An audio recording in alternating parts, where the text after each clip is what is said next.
We are all the way live. What is going on, fellas? What is going on? I am doing wonderful. How are you guys? I'm doing good, just chilling like a nerd boy. That's how I do it. Trying to go out to the thrift stores, try to find some of that goodness to flip on the bay. I'm doing good, I hear you. That's kind of what I'm doing as well. I bought the other day. I find just weird random stuff at Goodwill. So like there was a bunch of audio cassette, like paperback novels or something like that on audio cassette, sealed. So I was like, oh fuck, it's sealed. Yeah. Let's look some of this up. Now, I don't know if I want to get this for it, but somebody had. It was one of them that I picked up. It was like $250. They asked $250 for it, and I was like, well, hell, if I can get $150 for it, then I'll take it. Yeah, so, do it, shit. Oh, man, I told you this, Wes, but like, I've been finding a whole bunch of different things, throughout different stores and stuff, and I found a couple of like DVDs for like $2 a piece. Sold some of them motherfuckers $150 the next day. what? Yeah. Wow. The 60s and a couple of other random things. Well, you know what, dude? Because of you, I'm freaking been sitting on Gone with the Wind for like fucking 9 months. I'm another one, man. I can't get rid of it. Nobody wants it. I've been like bringing the price down, and I can't. No, there's not even like watchers on the damn thing. I'm like, Jesus, this guy made all this money on these, hyped these things up, and I can't get rid of this thing. It kills me. That shit only lasted for like what, 2 weeks, and then everyone's like, fuck it. Yeah, everybody thought that we weren't going to get Gone with the Wind anymore. It was like, yeah, but I mean, one option, Garrett, just take them all back to like Walmart, and if they show up in the system, they'll give you like a gift card or something for it. That's exactly what I did with the extra ones I had. I was like, oh shit, they're not selling no more. Right back here, mercy. Yeah, great minds think alike here. Yeah. So, we actually have had Brendan on before, long time ago. Mm-hmm. And I'd recently, I think the stream was like 2014, something like that. Some of the early YouTube streams from back in the day. I think it was me, you, and Steve. Yeah. ST3B. Yeah, he's been asleep for at least the past 3 hours or so. So yeah, not a chance for him to. Whenever Steve quit drinking, he kind of like turned into an elderly man almost.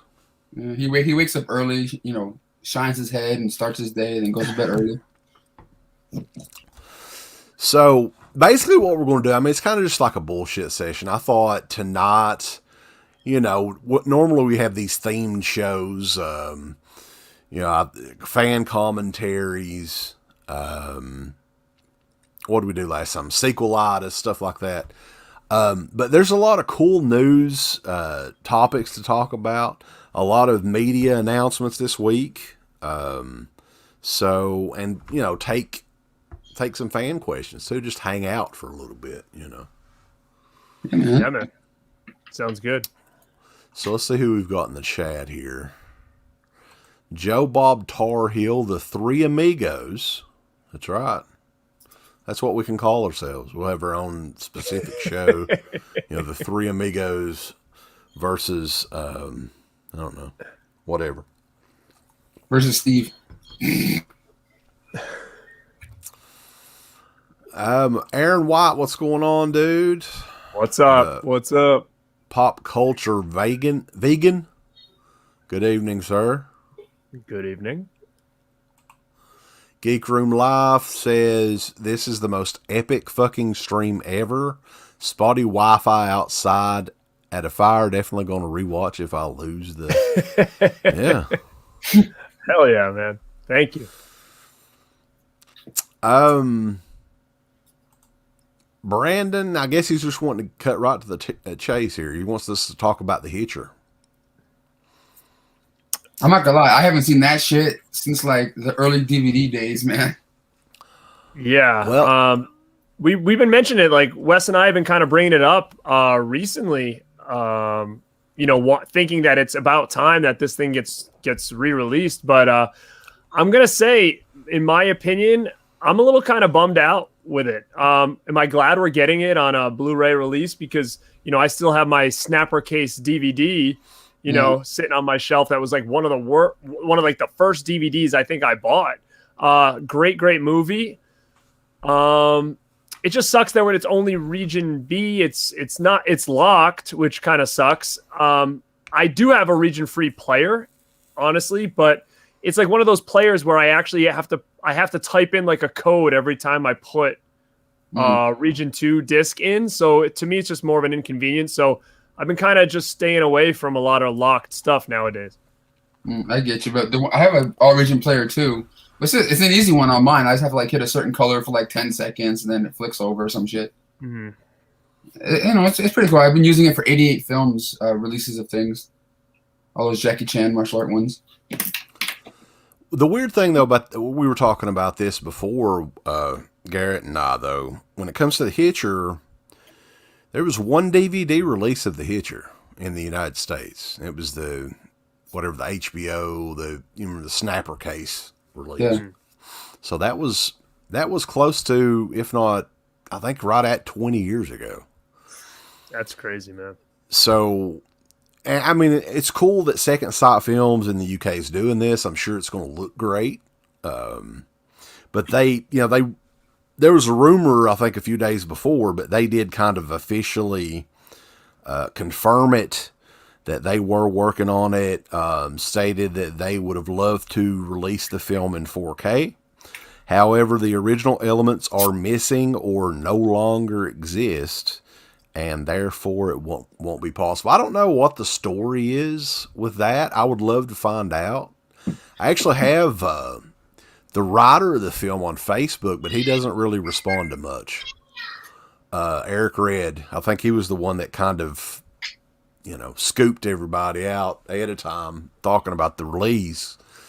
But I'd love to know what the deal is. I know it was kind of a lower budget movie that HBO funded back in the day. But you would think, I mean, Vinegar Syndrome, they make 4Ks out of just the 35mm print. So unless they just don't have a film print clear enough, I'm not sure what the issue is with that. Yeah, who knows? Yeah, I don't know either. So, I think a lot of people were let down by that because we were expecting, hey, a lot of people in the U.S. too, because 4Ks there's no region coding with that. So if you've got a 4K player, you can play a disc from any region, so. Now, did it say it was locked though, or is that just the assumption because it's Blu-ray? Because I have some Second Sight Films stuff here that I swear it plays on my regular player. I'm not for certain on that. I don't think they've made that announcement. They're doing some restoration work on it now. And Brendan, you were saying it's been a while since you've seen the movie, huh? Yeah, since like the early days of DVD. I can't really remember it much. So there is a HD rip of it on YouTube. So I would definitely recommend you checking it out again, because I think around Halloween last year, Sarah and I watched it, and it'd been a while for me too. But I was like, man, this is a great movie, And they had the remake. When was that? Like 2006, 2007. Had a perfect opportunity to re-release a Blu-ray or something over here. The original. That's normally what happens, right? But nothing. Yeah. So weird.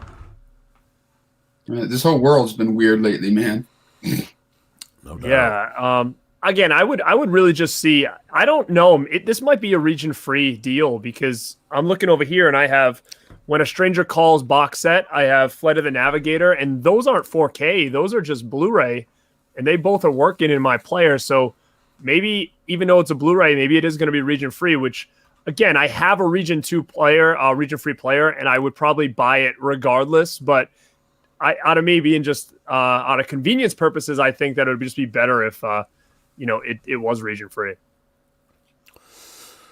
I would be shocked though, actually, because HBO still owns the movie here in the United States, as far as I know. I think it is on HBO Max right now. You can stream it that way too. I would just be surprised if it was region free. It's possible. But Runk Russell from back in the day, Blood Top Online.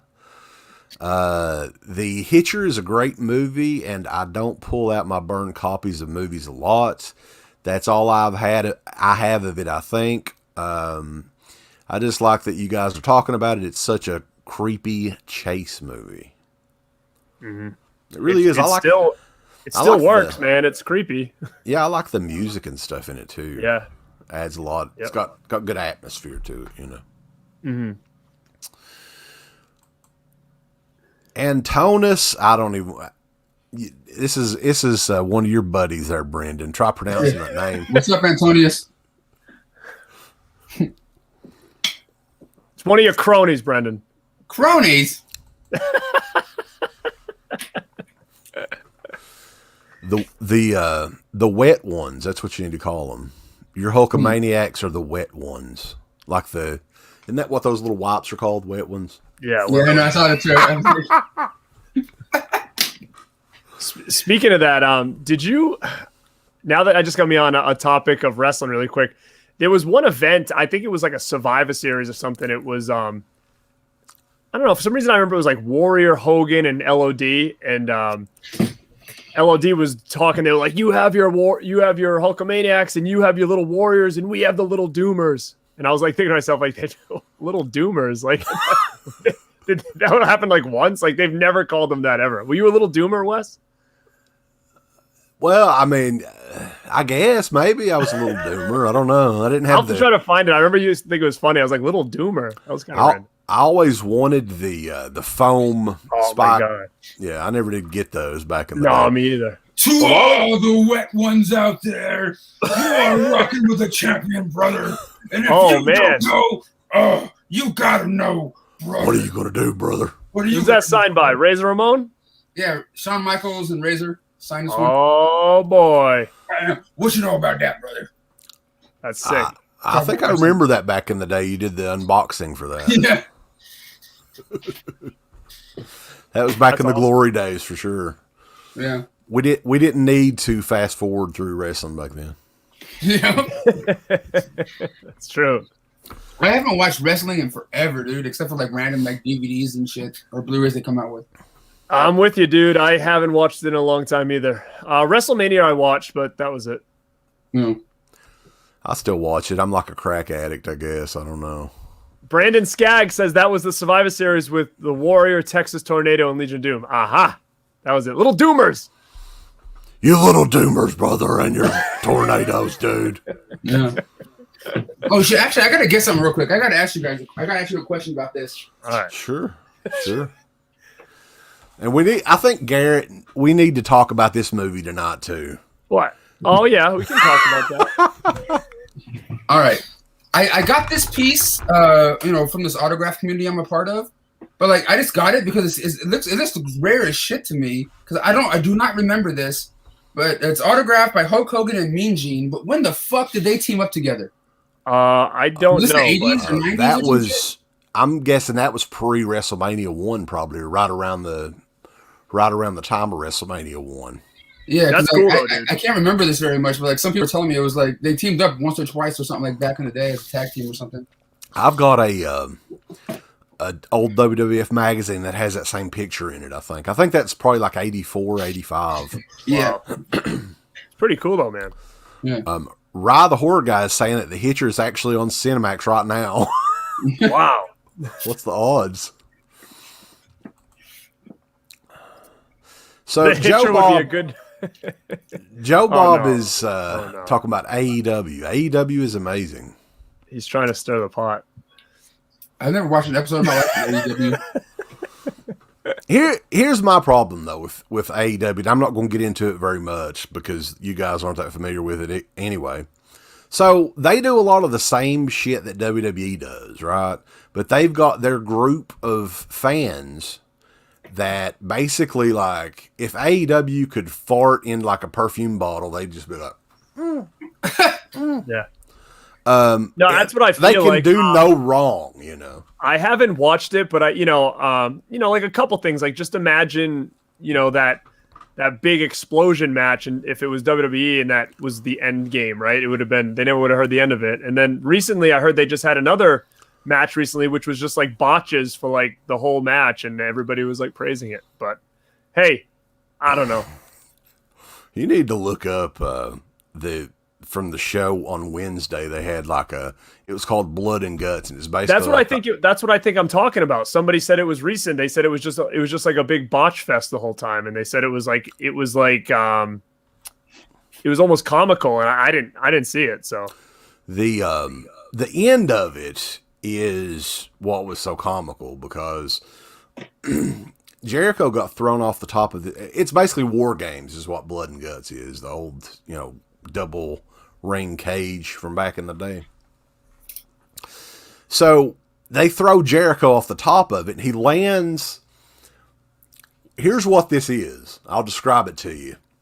It is like 5 layers of big cardboard boxes covered up with a tarp, which is covered by, I don't know how they got these. It's cardboard diamond plate is what it is. Ugh. Sheets of it, right? That's not even fastened or anything. So he lands on this shit, and these cardboard sheets are flipped up. You can see that they're broke. And it wouldn't have been that bad, but they focus on, like, they just had the camera on him the whole time. Now so you see all that? Oh, you could, yeah. Yeah, you could see everything. So it was bad. But it must have ruled, so it doesn't matter. Oh yeah, sniffing some more of that perfume. But this Rust in the chat says the Hitcher would be a good '90s wrestling gimmick. Definitely would. Yeah. This is something else I had on here though. Mike Gall. What's up with Scream halting on the slipcovers? I don't know. You know more about this than me, because I just saw a couple people post King Kong and there was slips on there. So I don't know where. I don't know. Oh, look at it. He debunked. Not entirely though. Not entirely. Where'd you get that? I got this. It's a review copy. I got it like a day or two ago. Son of a bitch. Fast. Yeah, Scream Factory's not going to send me a review copy. Well, dude, I get random shit. It's just like I can't really request. It's just like whatever they feel like sending comes. You know what I mean? That's how it is these days. So here's what I'm thinking is happening though. So everyone that ordered directly from Scream Factory, I'm thinking is getting the slip. Everyone else, no. I think that's what they're doing right now without making any sort of announcements or anything. But if you look on their website, and this is kind of interesting. And so you're saying I should order it from their site right now, live? Is that what you're telling me? Well, if you want to get to slip, if you want to have a sliptastic voyage, I don't. Look at the cardboard. Listen, like, I'm not a big, like, I need slipcovers. Half the time I put my slipcovers away. I don't even have them displayed. But Scream Factories, I do have my slipcovers out and on the collector's edition. So what would piss me off is that you've collected all these collector's editions and then they start just getting rid of the slips. It just won't. To me, I need everything to match. So if they stop with the slips, then guess what? All my Scream slips are coming off, and then none of them are going to have slips. That's what I'm going to need to do. That's just me. What? Then you got to put them all up on eBay? Well, I mean, if that's going to be the case, I probably would put them up on eBay and get some good money for them if there's not going to be slips anymore, because I don't want to have, like, I want everything to be sequenced. That's all. I saw some assholes on eBay selling just a stack of slipcovers from fucking Scream Factory for like $300. Well, I can't call them assholes because I sell shit on the people. Like, Jesus Christ. Are you one of those people too? Well, I don't sell slipcovers, but, Dude, like it's crazy with eBay because you can look in your collection. I'm sure, Garrett, you've got some stuff that's still sealed from years ago, right? Check that shit. Because sometimes I know for a fact, like I should probably get rid of my They Live with slipcover because I have the 4K anyways, and I know that slip is worth a lot in itself. So I know I could do it. There's I was looking through stuff in my shelf a couple months ago, and I had no idea about this, right? There was a movie that I think it was Wild Eye Releasing come out with on DVD probably 12, 13 years ago called Crawl Space. Mm-hmm. Yep. And they sent it to us back in the day to review. I looked that damn thing up.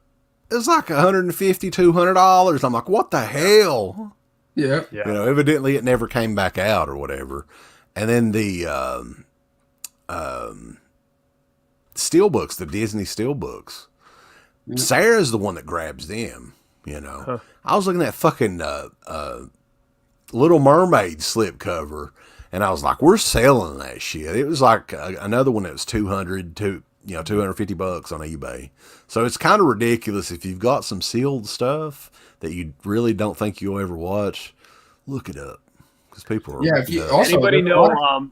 What's up, Brendan? Go ahead. Sorry. There's also a lot of stuff that's original, like first run Blu-rays from like the very first run of shit that are out of print too, like Dark Water. You can get like $60 to $80 for.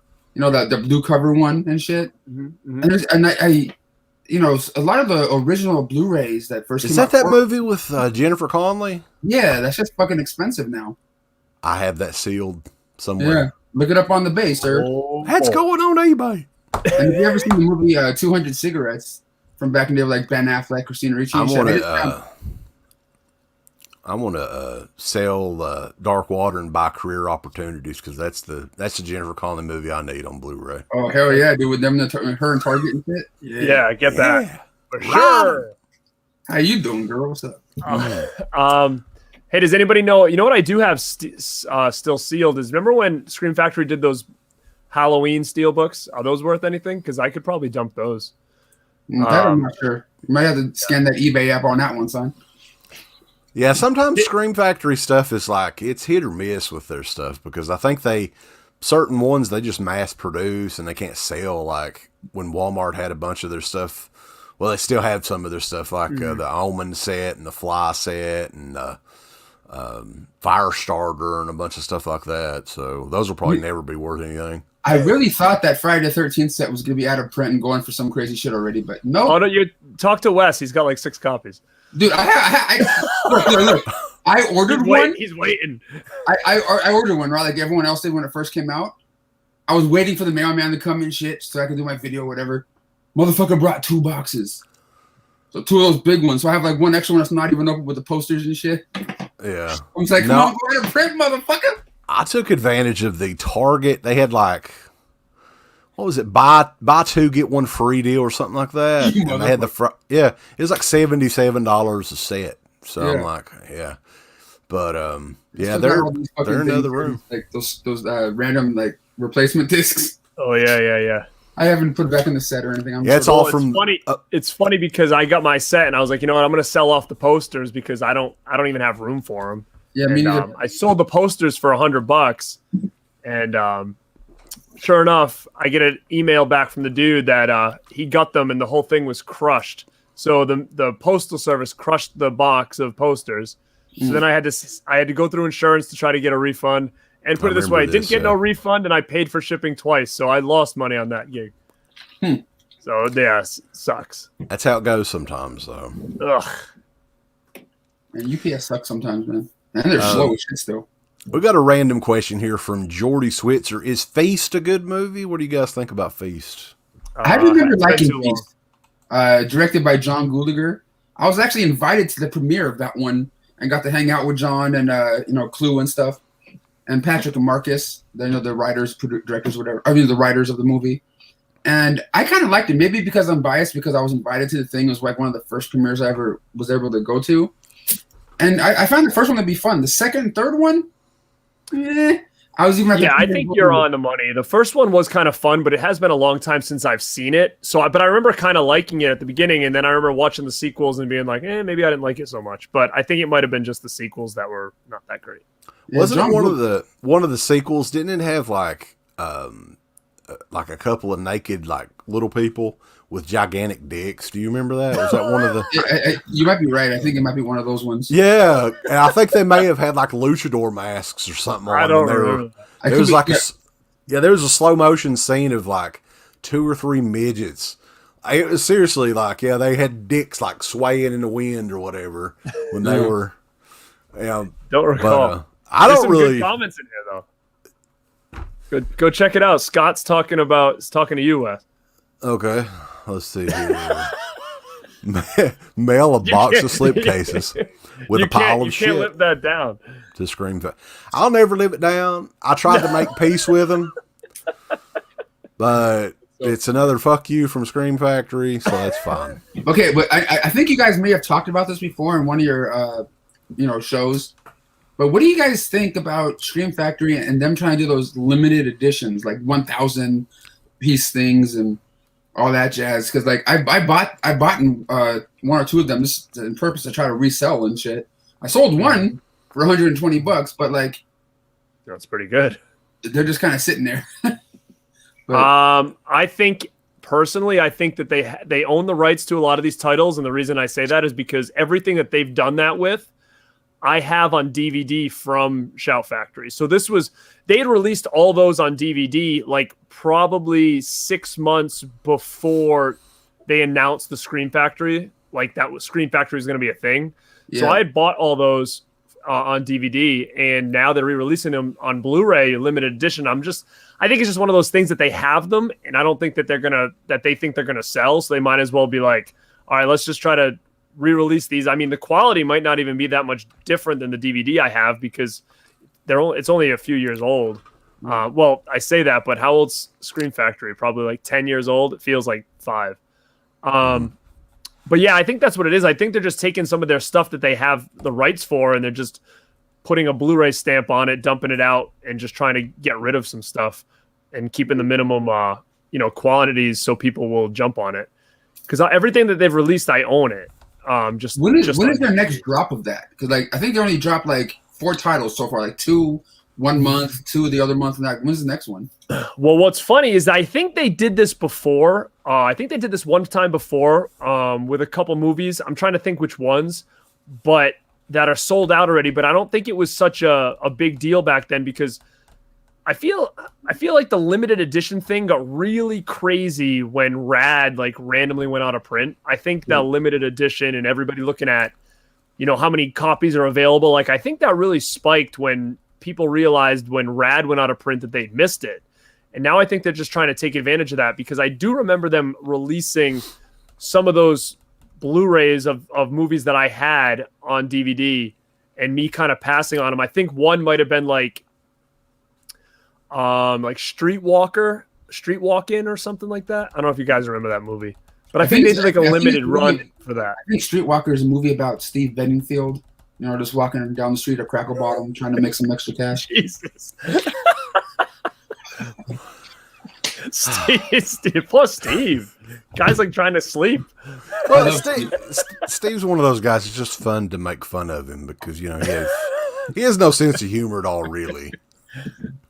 He kind of does, but Pizzow's in here. Yeah, I was going to mention that. Man, Piz is doing some big shit on his YouTube channel, man. Look at him. God damn, getting like directors and actors and all. Like, God damn, Piz, fuck. Keep pushing that. Yeah. He's going to have, God damn, what's her name? Rebecca Gayheart, right? Went to the same high school as my wife.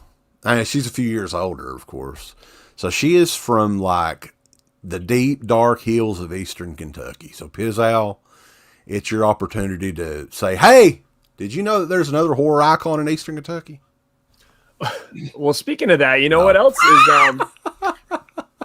this stream right here for me is pretty crazy because number one, like we're in totally different parts of the United States, which is kind of nuts. Like I'm northeast. This guy's what, south? And you're like completely west, man. And it's just kind of crazy. And me being kind of the rookie out of this group here, between you two and Piz, it's like you guys are people that I've been kind of watching for years. At least I know Piz was kind of newer compared to you guys, but man, I've been probably watching you guys and listening to you guys. Man, like I don't know, Brendan, when did you get on YouTube? Because I was probably like right at the beginning watching your stuff. I've been doing the YouTube shit for like 13 years. I mean, I had a different channel at one point. I had to like. Yeah, I knew him before the one. Yeah, there you go. Yeah, I knew. That might have been. I may have been.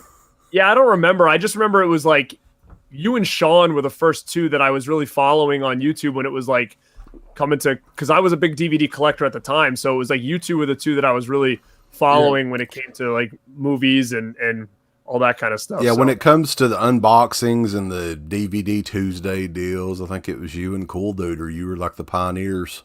Yeah. Like I would watch that. Now everybody's doing it. Yeah. The thing is, it's just something I would do anyway. I would just go to the fucking store. It's not as cool as it used to be. Like back then, like there wasn't like Blu-ray.com and shit. And I would just go to the stores going, oh, what the fuck came out today? You know, there was a lot more shit in the stores then, though. That's for sure. Yeah. God damn. Yeah, the Walmart in town where I live, man, it's like seriously one little section, and then they have like a end cap with new releases, and that is it. Yeah, it's getting really bad where I am too. And guys, here's another thing. I don't know if you guys even do, but go down the toy aisle at your Walmart and tell me what that thing looks like. It is. I have never seen anything like this. The poor kids nowadays.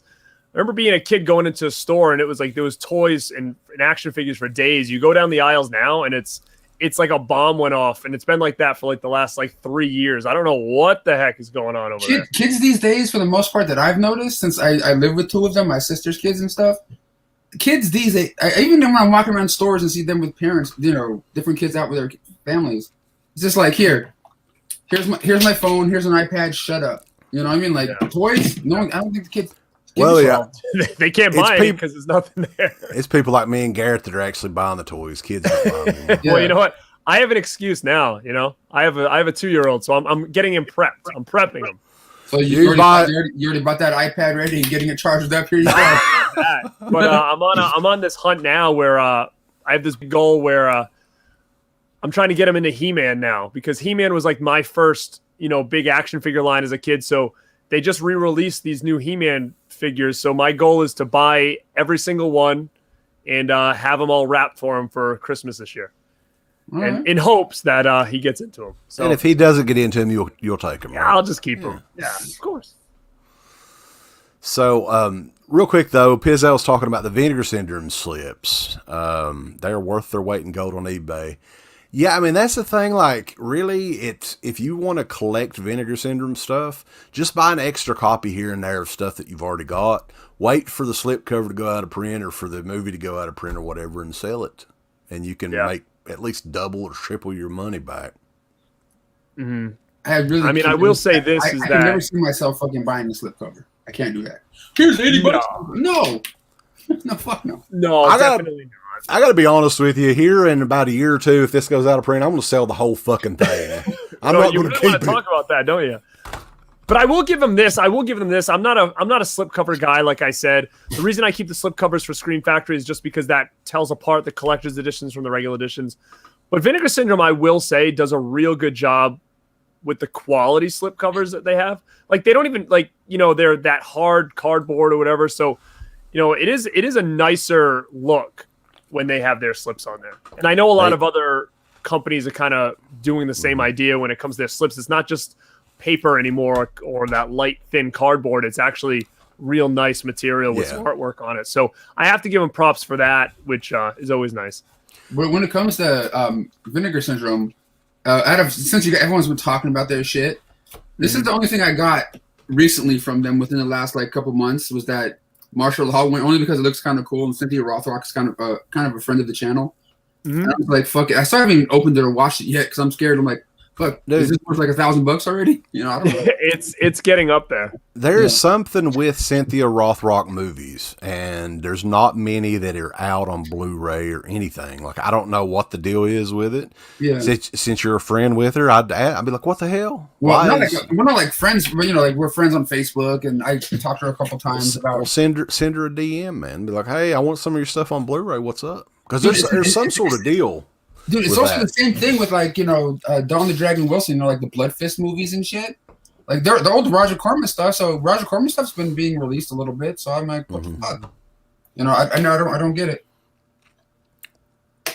I don't know if we talked about this earlier though when we were talking about those limited editions for Scream Factory. They were doing, it's 1,000 copies, but they were doing 5 per customer. So I know that. Yeah, what the fuck? Yeah, I mean, that's ridiculous right there.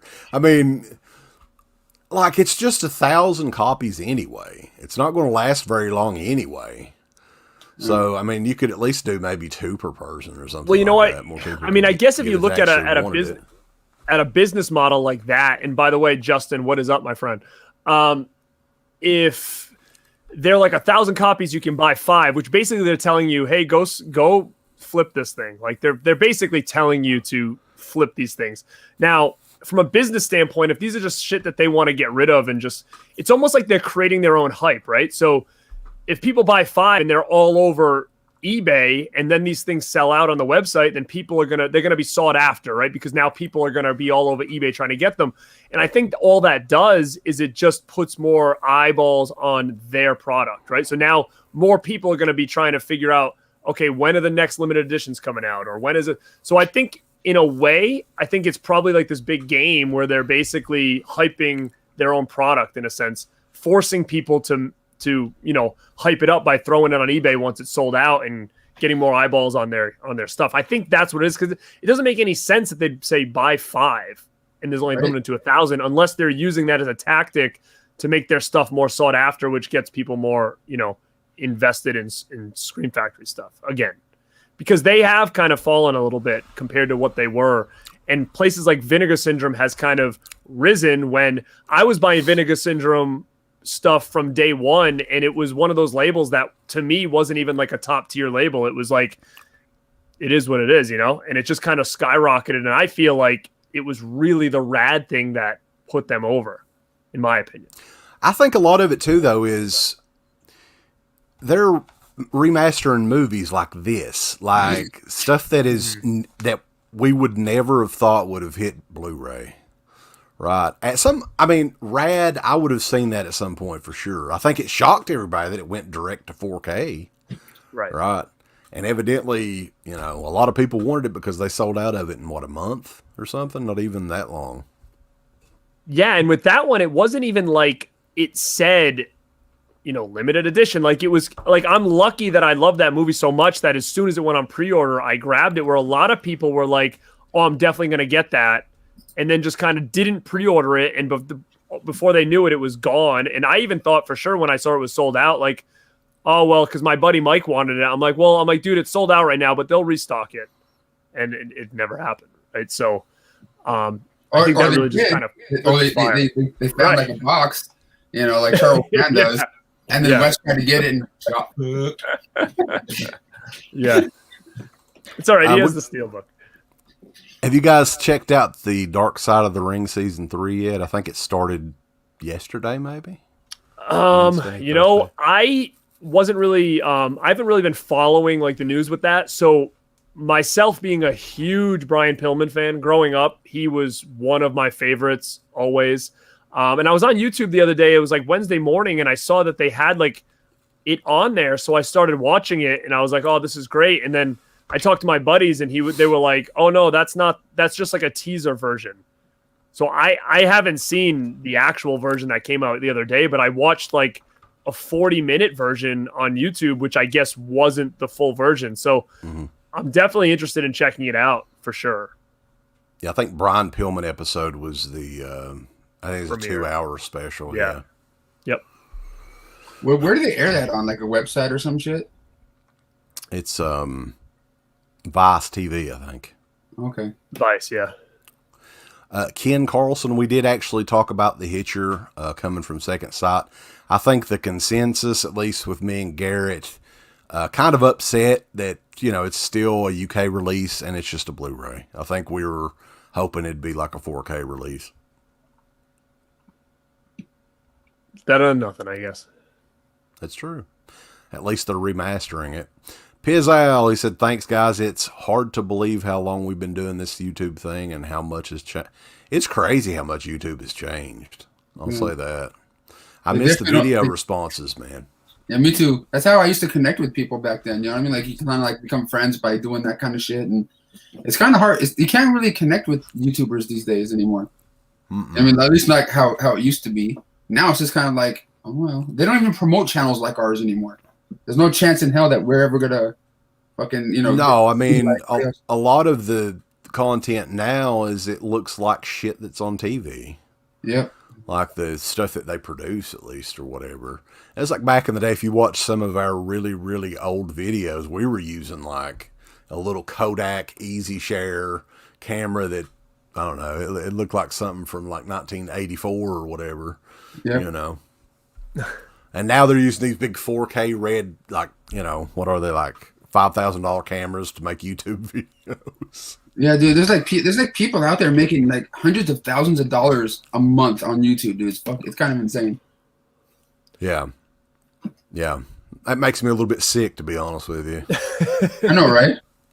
Well, especially because of how consistent you guys have been. And even like with Wes, it was, you know, when you guys were at the top of your game, it was almost like YouTube was just kind of coming into the fold. And you guys, imagine if you would have pushed it hard, you know, then. You know how that would have been, and then even Brendan, I gotta give you a lot of props. Just as consistency, you know, is king with anything, and the fact that ups, downs, this, that you've still been able to do this. Like for instance, like me, I'm brand new to this thing, and my goal was like a video a week, and it's been challenging. So I gotta give you props, you know, big time for sticking to it through, you know, everything you've been through and ups and downs, and still running with it, because it's not easy. It's like a job like anything else. Especially when the channel doesn't really go anywhere. It just sort of like hits the same, you know, it's fine. Hits the same audience, but nothing ever grows. Like I kind of already know what the views are going to be when the video's being made. You know, it's really difficult to do this on your own too. It's kind of what you do. I mean, you have people from time to time with you, but it's pretty much you all the time. I edit everything. Yeah. Yeah, and you are the video. You are I'm the whole channel. Fucking show, Wes. I'm the whole fucking show. There's a couple more news topics. More releases. This come out this morning. The Hills Have Eyes 4K. We're talking about Wes Craven's Hills Have Eyes. Do you guys think? I love the. I mean, I know that a lot of people put over that remake. I didn't like the remake. I love the original. Gritty look, you know, it's shot very similar to Texas Chainsaw Massacre. So, but do you think like a 4K is really going to? I mean, this movie's even more gritty than Texas Chainsaw Massacre. Yeah. Really, I mean, it's shot on 16 millimeter. I think it's not going to help it. I don't think. Arrow did a great edition of it already. That hard box and stuff. Yeah, I think that's a great addition, and that's an issue. Like I do love Hills Have Eyes. I do like the remake, but I do love the original more. I always have. I'm definitely itchy to get the 4K just because I love the movie so much and just out of curiosity alone.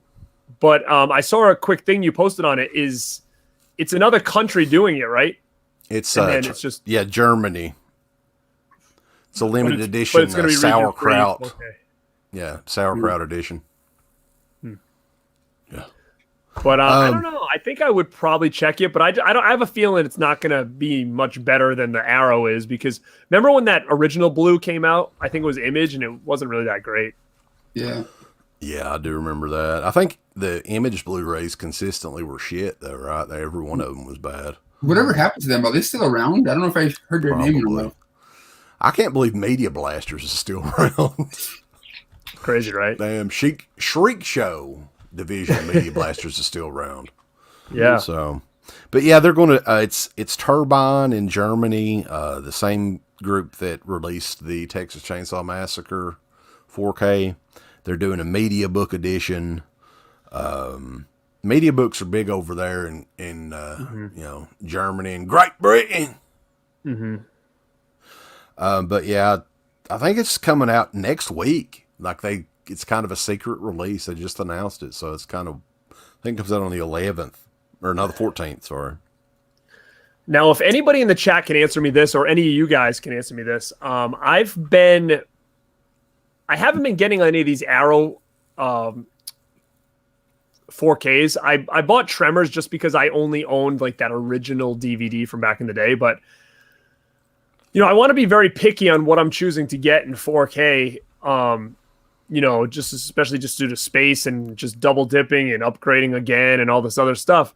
But having such a great edition from Arrow that I bought like last year of American Werewolf in London and also Donnie Darko, I had that nice set that they just put out last year. I have not upgraded to those 4Ks, and I don't think I'm going to unless somebody comes in and tells me, dude, it's like night and day comparison when it comes to quality between those two editions. Do you guys have any insight on that? Do you own them? Have you seen them? Is the quality that much of a big jump of an upgrade or not? Because as of right now, I have no interest in double dipping on a lot of these titles that they're re-releasing, because to me, they just had come out like a year or two ago. Yeah, I've never been the biggest fan of Donnie Darko. You know what I mean? It's never been my kind of movie. And I did get I think I got the Blu-ray set to review. It was good looking, like you said, but I don't see myself going out getting the 4K unless like they want to send me one. Woo, woo, woo. Right. Like, I don't want to. Yeah, I'm surprised they sent me the Tremors one, but I haven't seen shit since. So. Yeah, me too. I got that one they sent too. I thought it went out of print at one time, didn't it? Like the box or something. I think. Yeah, I think it did. I don't know if it was re-released or something, but maybe it wasn't like a different box or something like that. But yeah, you're right. It did. It went out of print pretty quickly. So yeah, I've been kind of iffy on these jumps to 4K with things that I had just recently purchased on Blu-ray. A DVD to 4K, and I don't have the Blu-ray, that's one thing. A poor quality Blu-ray to an upgrade, that's another thing. But, Arrow doesn't mess around when they do their Blu-rays. So the fact that they're jumping to 4K, to me, I just don't know if there's enough meat on the bone for me to do this all again. Do you know what I would think would be fucking cool to get an upgrade to 4K? Fucking DEADPIT on the Road box set, fucking 4K with commentary and shit. Let's do it, yeah. We're going to release End of the Pit on HD DVD. I'd like that. You can see all those weeds hitting Uncle Bill in the face when he's walking across the swamp. Yeah. Turbine though, I think the company in the UK, they're releasing a lot of random shit in 4K. They did American Werewolf in London, right?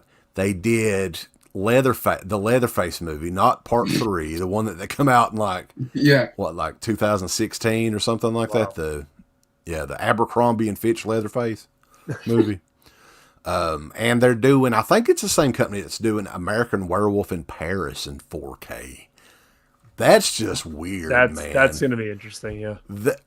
I'm like, did I read that right? I'm serious. I looked at it 5 times. I was like, that makes no sense. I could see maybe Vinegar Syndrome doing that just because they release anything they would release anything in 4K. Six String Samurai, another example that I had no clue what the fuck that is. You know what? I'm probably going to bite on that. I'll probably get it. Probably during the next sale, just because again, I don't own it. I've never seen it.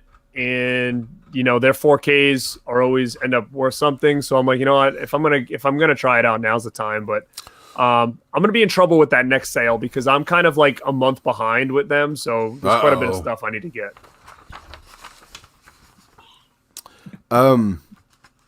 Let's see. I want to do some sort of non-release shit because we talked about Blu-rays and stuff the whole time. The new Conjuring movie that's coming out. Are you guys excited about that? The Conjuring in 3D. No. Is it really in 3D? No, it's part 3 though, I think. Yeah, I just saw the trailer to that when I went to the theater to go see the new Mortal Kombat movie. And it looked pretty decent. You know what I mean? It didn't look like it was going to be complete shit. But like, I never thought after seeing the first one that we would have fucking sequels. No. Yeah. I haven't seen the trailer for it. I saw it was out, but I'm just very lazy when it comes to those kind of things. Like I'm like, I don't need to see the trailer. I'll just watch it eventually when it comes out. You really should have saw it, dude, because at least the one in the trailer I saw, there was like a bunch of like ghost boobs and demon boobs. I'm like, what? I saw like a ghost of like Steve walking by the screen. I'm like, what? Steve shaking his titties at you, So I don't know, but I did like Conjuring the original, and I liked the sequel. I haven't really seen like a lot of the spin-off stuff. I saw The Nun and hated it, so I kind of stopped with that world. Yeah, I didn't give a shit about The Nun either. But I'm kind of curious about the third Conjuring, to be honest. Well, it's going to be, on HBO Max, which I already have, so I'll check it out on there. To be honest, I was asking you about this last week or couple weeks ago. I'm not sure I've ever seen Conjuring 2 because I get the Conjuring and the Insidious movies mixed up. I'm like, yeah. So I don't think I ever watched Insidious when I first saw Insidious. I was like obsessed with that first one. Mm-hmm. I still think that's such a great movie. Sequels, they're okay. But the original one's really good. The sequel of Conjuring's not bad. I'm trying to remember which one it is because you're right. Like everything kind of mixes together. Mm-hmm. I just remember like this big, tall old man in a chair or something. Do you guys remember that? He was like some kind of ghost. Like I don't know. He was like a big guy because I think it took place in England or something, in London, I think. Mm-hmm. It's been those movies kind of all. I need to rewatch them to be honest with you. But yeah, I mean, I'm like you. I do remember Insidious 1 and Conjuring 1 both being great. Mm-hmm. So, also from Paramount, see all these companies. We need to talk about this too, right? So everybody cut the cord years ago, or a lot of people did. I didn't because my wife loves fucking DirecTV. Mm-hmm. But now, like, it's going to be, because you've got what? Universal, Paramount, HBO, Peacock, Netflix. So is there really, Paramount Plus, they're going to be bringing out the new Paranormal Activity movie. So if you want to see that, you got to get Paramount Plus. And that's the thing. Like, I cut cord with cable, but now with all these things, it's like, dude, I'm going to end up paying the same amount anyways. I've been trying my best to hold off on buying. Like, I don't have HBO Max, so therefore I haven't seen anything that's been released yet. I think I will definitely get HBO Max if, like, Ghostbusters goes there, because, I mean, I'm dying to see that. I'll watch Halloween Kills, but there's nothing else that's really just drawing me to actually pay the money for it right now. I'll wait for it to come out on physical. Me, I don't really have really any of those things except for like Netflix and Disney Plus, and that's just because my family wants it. I usually watch the physical media shit. Mm-hmm. But I found out on Disney what's it called, Paramount Plus. I know you guys probably don't give two shits, but I found out they have all this Nickelodeon shit on there. You know what I mean? Love Nickelodeon. Like Guts and all that. And, like all that Nickelodeon game shows and shit, like Nick Arcade. But I'm like, fuck, dude, I may have to get up on that shit. I heard. I mean, I love that stuff too, dude. So you can't do that on television. Is on there. Yeah, I know. I was hearing all that shit. Is Double Dare on there? Yep. Oh, I would love to watch that again, man. That was I loved that as a kid. Like, I remember being so young and watching that every day. Man, fuck Mark Summers. Fuck Mark Summers. They did a reboot of that. Yeah. I don't know if it's still on, but Mark Summers was on the reboot of it. Yeah. Did you guys see that there was like a Nickelodeon documentary that was just out on Hulu? I just watched it. I thought it was great. The Orange Years? Yeah. I was actually there when they filmed some of the interviews with my buddy. Oh, really? It was really good, man. It just brought me back and was like, man, I was obsessed with Nickelodeon, like the Snick days and and even when I was younger and Double Dare and stuff like that, it was just crazy to me. And one show that I never really got into, and I think I just was getting a little bit old, I think, when it came out, was Pete and Pete. I never really got into it, but now that they're like they were showing it on that thing. And I think one of the reasons I didn't get into it is I think it really just was way over my head. Like, I think I would enjoy it more now than I would have enjoyed it as a kid, because they explained like the what it was about and what they were looking to do. And it almost seemed like it was over the head of kids, So I'm really interested in maybe checking that out now. I know I've talked about this in like different live shows that I've done on my YouTube channel, but I never thought as a kid growing up watching Nickelodeon and seeing Mark Summers and like all these different people, getting to meet a lot of these different people and have them in my videos, and then sometime down the road being threatened by Mark Summers to sue my ass. I'm like, bitch. Wait, was that's legit? Mm-hmm. That's legit? For what? Or was it a joke? No, it's real. Like I got invited by his PR person or a friend of his, whatever it is, to a premiere of a documentary about his life and how he's like OCD about shit and how he was on Double Dare and was like, didn't want to touch shit or, like all of that kind of nastiness. And I was there to, shoot video at the premiere, whatever, talk to him, whatever, just be a nerd. And he's like, oh, thank you for the interview, whatever. And then, I interviewed him with a friend of mine and everything went well. He signed my shit. I fucking left. I put up the video. I got hit up by his manager saying, great video, came out great. 2 days later, Mark wants you to take the video down. I'm like, why? Can you give me a reason? I can't give you the reason. He wants you to take it down. I'm like, I would like to know what the fuck's wrong with it. You know, nothing's being said. It's not like I stuck this pen up his ass, you know, as during the interview, like, talk, bitch, you know. But you know, after our back and forth, he's like, yeah, Mark's gonna take it to the next level if you don't take it down. I'm like, well, fuck, the video only got 2,000 views anyway. Fuck it. It was just kind of like, you know, if you don't do it, bitch, we're gonna be fucking, you know, calling our people. I don't think they could have done anything, man. I don't know. Whatever it was freaking me out. I'm just like, not for a fucking video I'm making $3 on. Oh, good. Well, I don't blame you, but I don't think that. I think he was just for some reason he wanted it taken down. But you know, you recorded it. He was there, right? Yeah, it was just me and my friend, and we were just interviewing. Whatever it was, something he said or did in the video, he probably didn't like. Whatever it wasn't us being any, you know, like trying to get the controversy or, you know, get the scoop and like try to get people to come to the fucking to the channel, because my videos, no one gives a fuck. Yeah, it's fucking Mark Summers at the end of the day. I mean, come on. It's not like he's going to run for Senate or something, you know. I just thought it was funny that I was, you know, threatened to, like, you know, we're going to take it to that next level, boy. I better do it. I'm like, all right, fine, fuck you. Yeah, that's crazy. Yeah, I've been threatened with lawsuits before too. I know. Oh no. Could it have been by somebody that? Oh boy. No, it was his dad actually, but you know. Yeah, it's all good. I know. They do that sometimes. You heard the whole story, right? I think so, maybe. Yeah, we're not going to get into that though. I don't want to be threatened again. So let's see what's on the chat real quick. Let's just change the subject. Battle Royale 4K, man, I'm fine with my Arrow Blu-ray of Battle Royale. I don't watch that movie enough to upgrade. If they sent it to review, I would take it, but you know. Yeah, I have that big Arrow box. It's like a box with all the different versions or sequels or whatever. So I don't think I'm going to upgrade that.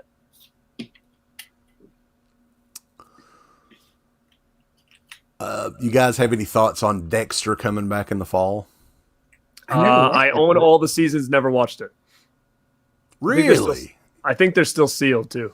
I think I might have watched like season 1, and so then I bought everything on DVD, and I think they're all still sealed, so I haven't ever watched the rest of it. Yeah, I'd totally recommend watch up to season 4. After season 4, it you know. I know a lot of people goes praise to shit, it, so yeah. It is really good. I don't. The only way I would, the ending of the show sucked. Brendan, did you watch the whole series? No, I was thinking about watching it back in the day when you and Uncle Bill were talking about it. Mm-hmm. I think you said like season 3 with a certain character, a certain actor was like great, but I've never actually got it to do it. Yeah, I mean, a TV it takes a lot to get me invested in TV show too, but the ending of the Dexter series was so terrible that I would support them coming back, but with a new season, I don't know. I would have just done a movie or something like that. I thought, because it's been so long now. What's it been, about 8 years or something like that since the last season? So I may check it out. It's still going to be on Showtime though, I guess, right? Yeah. Just another thing you got to buy, another stream, another app. That's true. William Jackson Jr. I can't wait for the new Texas Chainsaw Massacre. What about you guys? When the fuck is that supposed to happen? Yeah, I don't know either. I think it's already, they already did a test screening of it and it got really, really bad reviews. Mm. It's another one of those where they're trying to make a sequel to the original Tobe Hooper movie. Okay. And they've got Mick Garris. He's playing Sally in it.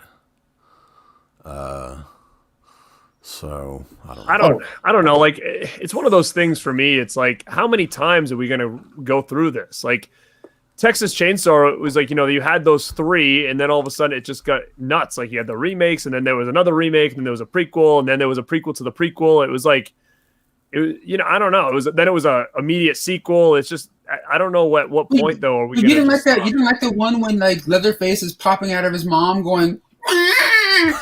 Oh, you like that shit. Let's take it way back when he's shooting out of his dad. Let's find out what happened to Leatherface then. Here's the thing, though. Like, and I was thinking about this. I honestly think Texas Chainsaw Massacre 74 is the best horror movie that's ever been made. And here's why I say this. I asked Steve and Uncle Bill, and I come up with a list myself. I was like, give me your top 5 horror movies. Right? Mm-hmm. That was the only movie that was in all, you know. And I would say it would be in every horror fan's top 5. If you're, I mean, 30 or older. Mm-hmm. Mm-hmm.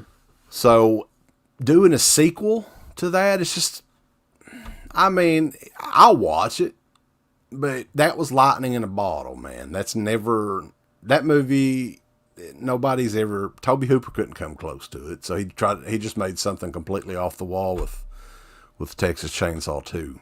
Mm-hmm. Because he knew he couldn't do it. Nobody else can do it either. So if I was guessing, that movie is fucking terrible. It's going to be terrible. But I'll watch it. Mm. Oh, Wes, there's something, Garrett too, because I know especially you and Uncle Bill used to talk about this stuff. This is like a little bit, of course, off topic, but it's still movie related. I know how you guys used to talk about conventions and how actors would charge so much, keep charging more and more money for their fucking autographs and stuff. Mm. And since over the last couple of years, I've been getting into the autograph collecting even more, like, online and shit or whatever. I like getting stuff autographed in person more. But since this pandemic, dude, I've been seeing these autograph companies online who I'm trying to partner with on some of them. We'll see what happens. I got some in my back pocket, sort of. But what do you think about certain celebrities charging what they're charging? I don't know if you know this or not, but Margot Robbie is doing a private signing coming up, and she's $300 to sign an 8x10. Oh. And then fucking Sylvester Stallone. Stallone is doing a fucking signing, and just for an 8x10, $850.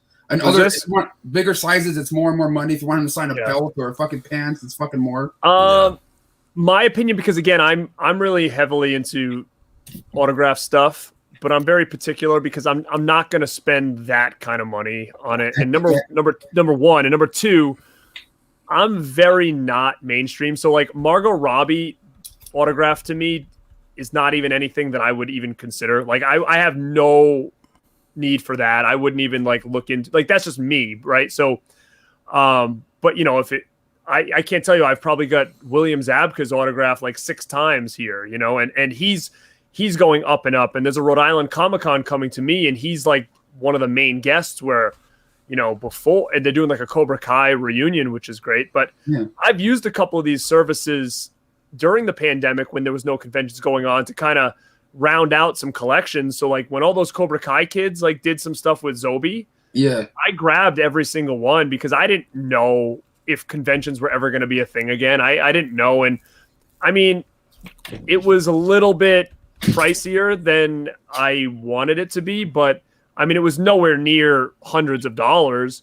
I'm going to say roughly each one was almost about $60, which at the end of the day is a little bit more than I wanted. I did get Elizabeth Shue as well, which I think was probably $100.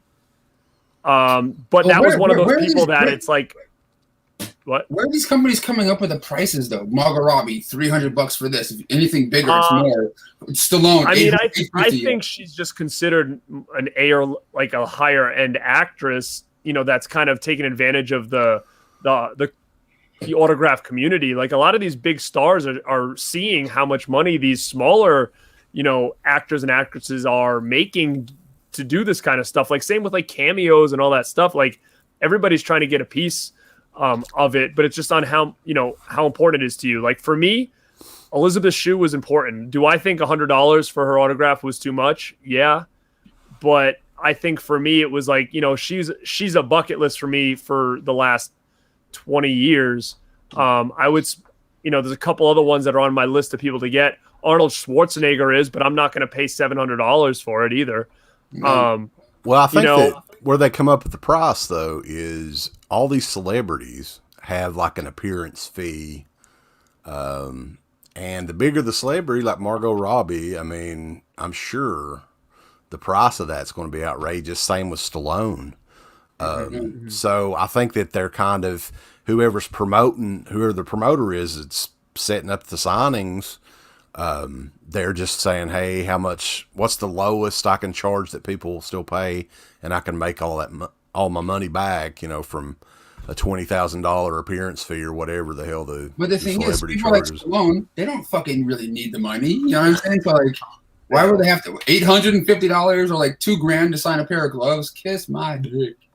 I mean, you know what I do? I'm very thankful and that we got into this game early, because some of the stuff that we have, think about like Wes, like your Halloween poster. I'm not sure how much is signed, or Dawn of the Dead or whatever. Like, how much would that cost somebody now to do? Like, that's what's crazy. Like my Lost Boys poster, I have it signed by everybody except for Jamie Gertz. And, half that cast or a quarter of that cast is dead now, right? So to me, like, what would that be worth, in that community at this point? So when we're meeting Robert Englund for $25 back in the day and getting shit signed, where now Robert Englund shows up at a convention and he's going to be what? He's probably pushing $100, right? Yep. So imagine getting into this game now and how crazy it is. So I think that we were very fortunate to what? When we met Jamie Lee Curtis, like that was probably the biggest deal at a horror convention that I can remember. She was $80, and that was like almost 10 years ago. And at the time, I remember everybody was like on the fence if that was too much money for, you know what I mean? Like everybody was kind of like, oh my God, $80, where $80 now is, almost like a standard. Mm-hmm. Yeah. But you know what I thought was fucking crazy when it comes to the autograph stuff? Because I don't know. I think sometimes I think the conventions are the ones that up the price on things. I don't know if it's necessarily the celebrity, because there was one week where I went to this like nightclub or whatever where a certain person was performing, and after the show, said person was just hanging out with the guests there, signing shit, taking pictures, talking to people. Mm-hmm. I got to chill with Jeff Goldblum for a little bit, doing like a little, it wasn't like set up. It was just kind of like I fucking went there. He's like, okay, cool, fuck it, And he signed my Jurassic Park. Not shitting you. The next week he's at a convention charging like $120, sitting at a table to sign shit for people. And I'm totally with you on that, man. Number one, I have Jeff Goldblum signed on a fly poster that I had got at a convention. So I did pay, I don't even remember how much he was, but I did pay whatever he cost. Yeah. But at the same token, Kiefer Sutherland was playing a music act in my area, and my buddy and I went down there early with our posters, and we had tickets to the show, and we saw him get out of his bus and he signed the posters. I mean, he was kind of pissed off. Actually, it was not the best experience. Yeah. He took pictures with us, signed our posters, but there was so many people with like surrounding his bus that wanted autographs. And you could just tell that they were more or less not fans. They were more like autograph. I don't know what you'd call them, because they were having him sign like sell autographs on their fucking eBays and shit. Yeah, like they were having him sign random shit like baseballs and stuff like that. Didn't make any sense. And he got really aggravated. He's like, every show I do, you guys are waiting for me. I'm not doing this anymore. So tell all your friends and your social media groups that I'm done doing this. So he was kind of pissed, but luckily I was able to meet him. He signed my poster for free. We took a picture for free outside the thing. I went to his show, and 6 months later, he's headlining Comic-Con in Rhode Island, and he's charging like $120, right? Yeah. So I lucked out that I did it that way. So I don't know how it works. I don't know how that does. Man, do you know how fucking heartbroken I was? I have the same sort of experience, but with Jamie Lee Curtis.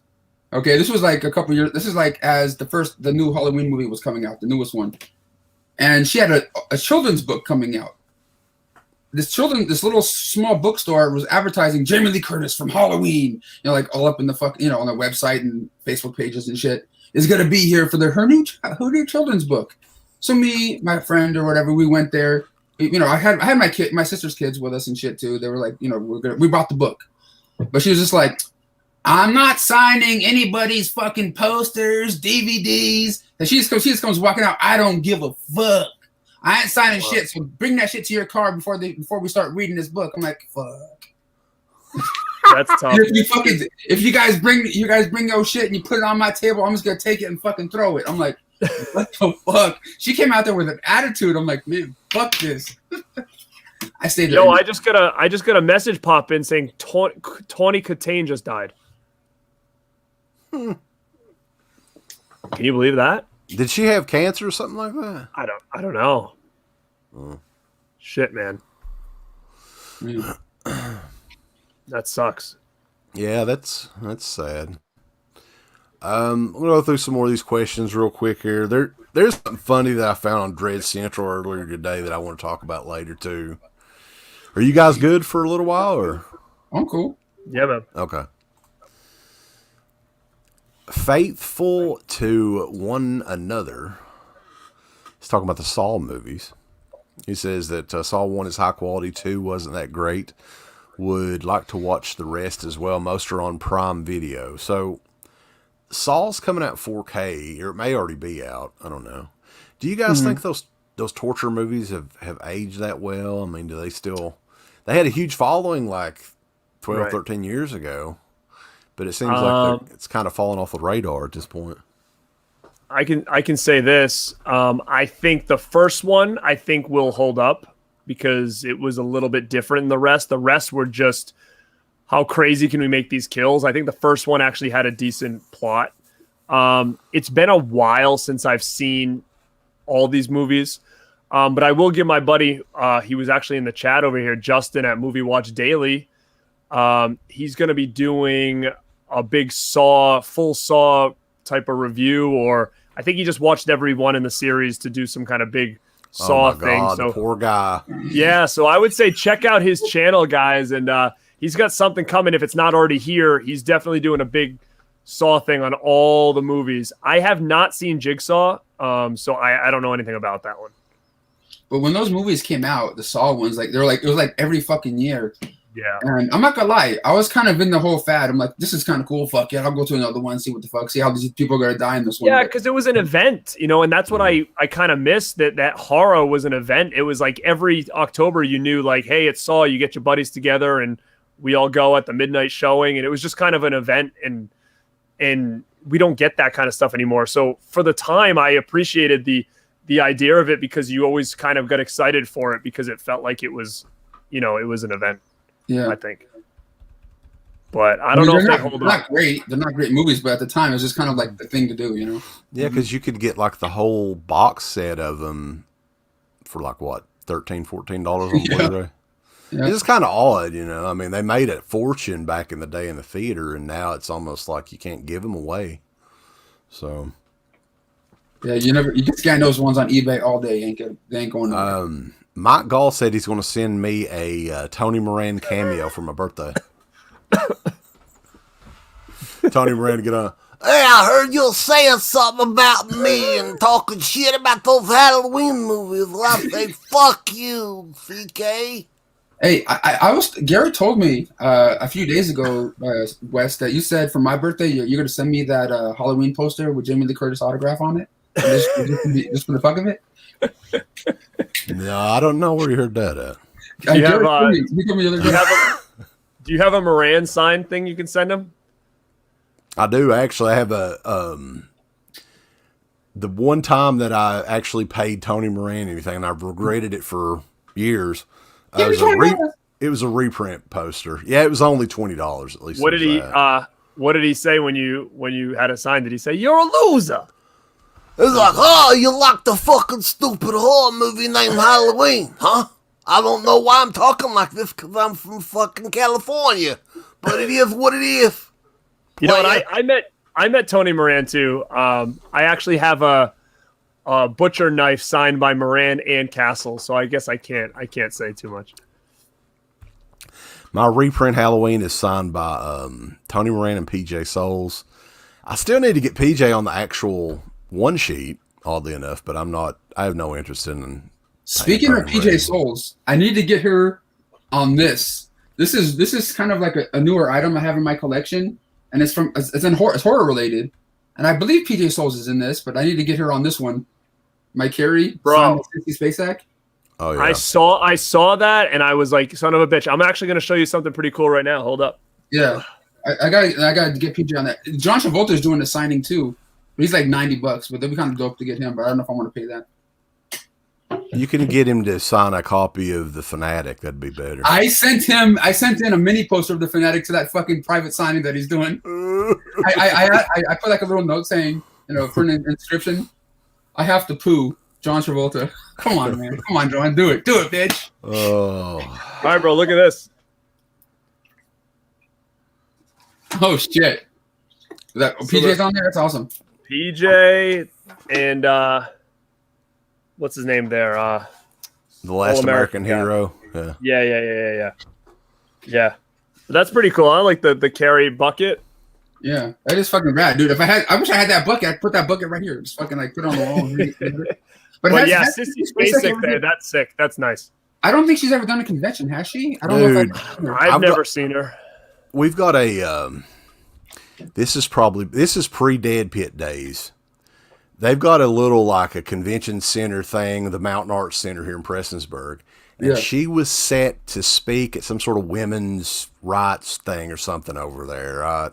And like 2 or 3 days before, I had my fucking carry poster ready. I was going to go over there. She canceled. And they ended up getting somebody like, I don't know who it was. I think it was Tony Moran. Yeah, Tony Moran. They ended up getting him. Hey, you fuckers. Fucking nerds. But yeah, that sucks, dude, because I would love to meet her, get her on this. And Travolta, I would love to get signed on this. Travolta was at a convention around here, but canceled last minute. And the same thing happened with Carrie Fisher, and then sadly she passed away. Go to the hollywoodshow.com. John Travolta's doing a private signing with them. If you can send in shit. Get out of here, really? Yeah, it's like $90, but Dude, what about Jamie Gertz though? What would you pay to get her signature on that? To complete my poster? Yeah. I would say top dollar. I would pay $200. Woo! Is she a rare signature? I guess she is a rare signature. I don't think she has ever done a signing thing. She's like very not against that, but I don't know if somebody help me out here. But I was watching. I haven't really watched sports in years, but I was watching something one time and they were like, oh, here's Jamie Gertz, actress. And like, she owns like a basketball team now or something, like in the NBA or something. Really? I could be wrong, but I think she owns like a sports team now. And she doesn't do many conventions, but I would love to meet her. Elizabeth Shue was on my bucket list forever, so I'm glad I got her. And one more that's on my bucket list is Phoebe Cates. That's another big one that I've always wanted to. Yeah, isn't she married to like a pretty big name or something like that? That's probably why she doesn't do shows. Who's she married to? Kevin something. Okay, so this big dude name in the chat, Jordy, just says she owns the Atlanta Hawks. Yeah, so she's got money. She's not. You probably won't complete that poster, Garrett. Sorry. Her husband owns the Hawks, I guess, right? Who's her husband? No. Kevin Kline. There you go. That's Phoebe Cates' fella right there. Yeah. Dave. You guys remember Dave? The movie Dave? Yeah. No. That's Kevin Kline. That's the way where he looked exactly like the president of the United States, and they, I think the real president had a stroke. And Kevin Kline looked exactly like the president, so they made him the president. I never see it. It's like early 90s, I think. Yeah, it was like 91, 92. Mm-hmm. Somebody was asking, I don't know if I can't find it, about they released the trailer for George Romero's amusement park that's going to be on Shudder next month. It's a movie that was made like in the early 70s, and it was considered a lost film. It was originally commissioned, that says, for the Lutheran Society as a project that would showcase the issues of elder abuse and ageism. Wow. And he kind of made something like a little mini horror movie. it actually looks kind of interesting. I was kind of surprised. The trailer looks like it might be okay. Did you guys check it out? No, I haven't seen it. I have not seen the trailer, no. But I mean, anything Romero has done, I'll definitely check out. The guy that, let me get his name here. The guy that starred in it was also in Martin, which I know Second Sight's working on the remaster of that too, so that'd be cool. I have a question for you guys in your opinion on what I mentioned this to you yesterday, Wes. Imprint, those what are they, 4Ks or Blu-rays coming out? That company Imprint Blu-rays, that's doing them. Is it Blues? Yeah. That are going out of print pretty quickly, I guess. That's the new thing. So everybody's kind of trying to get them. I went on their site the other day to try to grab some stuff, and number one, they're super expensive. It's like, to get it shipped and all that stuff, it was going to be almost $40 for one film. And you know, some of the stuff's cool. Like I think Fire in the Sky would have definitely been one that I would have jumped all over. I missed it. It's out of print now. I do love that movie. I think it would definitely be a pretty cool upgrade. But some of the stuff they're putting out, what is it? He's about to show you that he has it and go, fuck. I know he is. But I did pay $39.95 for it. So yeah, like I think on the site it's like $40 plus shipping. So I think you're paying like $45. And I know it's kind of all the rage right now, but I'm kind of very hesitant about getting into that stuff because yeah, they have Breakdown, which is a cool movie. I will say I have it on DVD. Do I think $40 to $45 for an upgrade is worth it for that movie? That could be pushing it. But like, for instance, they released like Mothman Prophecies. Like, am I going to pay $45 for Mothman Prophecies on Blu-ray? You know what I mean? Like, I'm not. But I'm just curious on anybody in the chat or you guys' opinion, like on the quality, on, you know, do you think that it's worth getting into these things and these movies that they're releasing? Like, I have The Deep on Blu-ray and it's not even that great. Like, am I going to double dip on it for a better version? I don't doubt it. I'm a cheap bitch, so like $45. I think Wes, you, and me should all email that company and say, "Hey, give us some free shit, man." Dude, you know what? Listen, I'm actually on a list, and I haven't got sent a damn thing, and I try to get stuff all the time. So yeah. But again, I don't have any pull. What am I gonna say? Like, hey, come give me free stuff. I have 200 subs. Like, I don't have anything to use to my advantage. You know what I mean? Like, yeah. I don't know. There's people that have like 200 or 300 subscribers that are getting Mill Creek shit. And well, there's people that I know that were getting Scream Factory stuff and basically just getting it and putting it on Facebook sites because I was buying them from them. So they were getting review copies. They don't even have a YouTube channel. Vinegar Syndrome so I think the they same might have way. had a website back in the day that hasn't been active in like years. And like they were sending me some of their review copies from Scream Factory. So I would love to dude, I've been buying movies for friggin' 25 years. I would love to get some free stuff nowadays. Kevin says Paramount Presents is putting out Breakdown on Blu-ray out here. I don't know if that's true or not. Oh, really? Oh, well, he's betting on it that they will. I mean, that would be a good that movie made big money back in the day. It's kind of surprising that they haven't brought it out yet. And it's a great movie. I love that movie. Yeah, I'll definitely check that. I would like that. There was another one that I was talking to my buddy about the other day that I swore I upgraded it because my DVD is shit quality, and it's one of those horror movies where do you have a horror movie where you've watched and you're like, it's not that great, and then all of a sudden you get an upgrade of it to kind of rewatch it, and you have such a new love for it because the quality was so bad on the DVD that you couldn't enjoy it. For me, it was like Tourist Trap. Like, I never cared about Tourist Trap because the quality on the DVD was so dark. I was like, I never got into it. But as soon as I got that Blu-ray, I was like, dude, this movie is awesome. Yeah. Another one is this movie called Humongous. Do you guys remember that?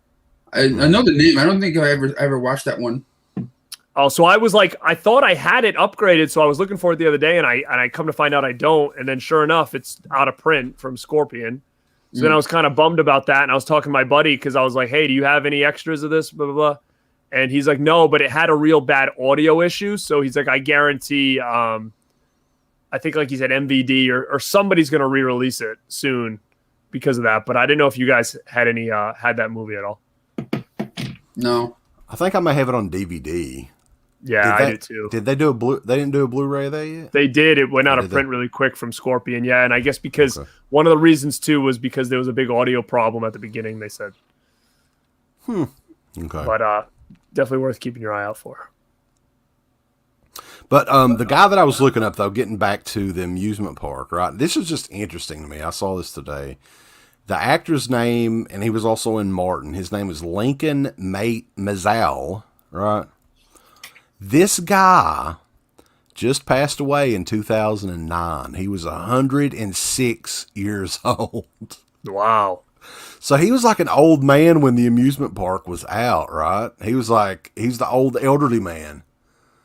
So that's just freaking nuts that he lived to be 106 years old. Now, when was that? When did Romero make that one? Was that early? Yeah, that was like 73, I think. 73, 74. Yeah, I'm a big Romero guy. I'll even go on. I don't know. I think this might be Steve or Uncle Bill that's a fan of this. I don't remember, but I even like Knight Riders. I like that a lot. I know a lot of people give it a lot of hate, but Knight Riders would be a killer soundtrack to come out on, Waxwork or something like that. I don't know I don't think they've done that one yet. It's got a good soundtrack to it. But there's another thing about Romero here too that I had. The Twilight of the Dead. You guys remember this when they were talking about that? It was supposed to have been his, the movie that he was working on. Yep. When he passed away, he had cancer and all that. So I guess it halted it. He quit. But his wife is looking to get it made at this point. So that'll kind of be interesting. I remember him talking about Twilight of the Dead like years before I think even Diary came out and all those other ones. Like he was talking about that felt like forever. So yeah, I mean, there's a couple of writers and stuff that are looking to finish. I guess the script wasn't finished or whatever. So I mean, that'll be kind of interesting. There's a big play now for like the George A. Romero Foundation. They're the people that are helping with the amusement park movie that are kind of presenting it or whatever. And the guy that does the podcast for that was big into DEADPIT. I mean, he was the guy that did the DEADPIT on the Road DVDs. Actually, his name's Eric Kent. So he's like one of the co-hosts on their show, which is kind of cool. But yeah, he's associated with them now. He's another big Romero fan as well. So yeah, there's still a lot of interest in Romero's movies, and I think that's really great. But honestly, like towards the end of his career there, and a lot of people get pissed off at me and Uncle Bill for saying, Uncle Bill says it too, those last few movies that he did were really, really, really, really bad. I'm not a big fan of the found footage zombie movies. I mean, I don't know what else he did. Was Bruiser considered new? I don't remember. Bruiser was, that was right before Land of the Dead. Visually was cool. It looked good. But, it wasn't really that great of a movie. No. But it did give that guy, that one zombie guy, enough cred to go to all these fucking conventions and go, let me sign your DVD for $20. I'm this guy. I was doing the gas in the movie. Yeah, he shows up at the ones around me, too. And, like, the worst one was the last one that he made, I think, Survival of the Dead. Did you guys check that one out? That was It came with Venticular, but fuck that movie. That was unwatchable. So that's one of those movies that you can get for like, $5.99, $4.99 on Blu-ray. So yeah, I got to meet him once at a couple times, but the first time I ever met him at a convention, I got a free autograph and a free picture, thanks to Slippy. Oh yeah, Slippy was like his handler or something at the time. Or whatever. Wow, nice. And like I talked to Slippy at the time. It was the first time I ever saw him. And I was just like, I was talking to him about the game show he was on, like, Ultimate Film Fanatic or whatever it was. I'm like, man, you're that guy from that shit. And he's like, oh, yeah. And then like, he fucking, just go ahead, fuck it. Did you get his autograph too, Slippy's? Nah, but Slippy, actually, I actually interviewed him once or twice on my YouTube channel. Like when I saw him in person, like Dark Delicacies or whatever the fuck. I'm like, hey, DEADPIT in the house, bitch. He's got a new documentary thing about Pittsburgh filmmaking and stuff that's coming out as well. Slippy Did does? you guys hear about that? Yeah, he's doing his own DVD Blu-ray release. So it's like red shirt Blu-ray or whatever it is. So he's sort of a big deal. Slippy is. Slippy's cool. Is he going to be the one that's going to put out Dead Pit on the Road and up HD? Yeah, 4K. If he's got the money. You can do it. You know the thing that sucks though, guys. And I'll be honest, because he ain't never gonna watch this. All right, the remaining episodes of the End of the Pit documentary, the director offered to give them to Kevin Tenney to sell at conventions, whatever. But for Dead Pit, it's if we want I think it's $4 a disc or something like that if we wanted it. But we have to buy them all. So it'd be about, probably $1,500 or something like that to buy them all. No. Yeah. That sucks, especially because they're just in a fucking closet somewhere, like 500 copies of the movie. Mm-hmm. I got one. I got one in my motherfucking collection. Me too. Well, hang on to it because it ain't never coming back out. Maybe Vinegar Syndrome could cough up the money, That artwork is killer, though. I can't bullshit on that one. Yeah, I mean, most of the budget of the movie was spent on the artwork. Mm-hmm. It really was because it was the same guy that did Detroit Rock City, and I think he actually did the Chillerama movie that you were in. He did the artwork for that. Yeah, that movie's out of print now, that fucking Detroit Rock City, the Blu-ray, I believe. So if you see that in the stores. Oh, yeah? I believe so. All right. I think I just have the DVD of that, actually. Yeah. But while I still have you here, Wes, or while we're still here, how is the health thing going, man? Like the weight loss and are you maintaining and stuff? I've been talking to Garrett about, my issue and gaining weight and trying to figure out how to fucking, figure out a nice, easy, steady way to fucking lose weight and maintain stuff. But how's it on your end? Yeah, I mean, I've definitely gained some back. I'm in the process. Over the last probably 2 months, I've lost about 15 pounds. So that's like a drop in the bucket, but it's just like a constant struggle, man. It really is. No, me too. It's just, you've got to be consistent with it. And sometimes that's hard to do, especially if you're on the road. Like me, I work all the time. Meal prep, that's really hard to do. But yeah, I mean, I've definitely gained. I've probably gained about, from the lowest weight I've probably gained about 50 pounds back. Dude, from the lowest weight, I gained about a fucking 130, but then I knocked some down fuck. My lowest weight was 198 or something like that, and then I'm sitting at 308 right now. But like 3 or 4 days ago, I was 315. So I'm just like, fuck. I'm not even doing anything crazy or extraneous. So Brendan, you have noticed a change in the last couple months? Yeah. All right, that's good, dude. I was 3 months ago. I was 327, and now I'm 308 right now. But I give Wes ultimatums, so I tell him that that's why he just lost that 15 pounds, because I said I wouldn't stream with him until he loses it. So man, if I can get up in the morning and just take a really, really good dump, I can lose 5 pounds. Yeah.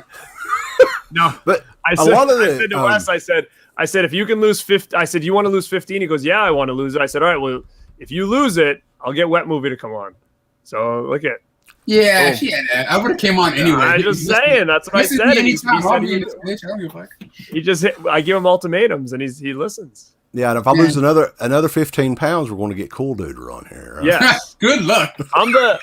That's why I've come in. I'm the Tony Stark. What I'm going to do is I'm just going to kind of get everybody together. I'm going to kind of bridge the gap with everybody and make this one happy-go-lucky community with everybody.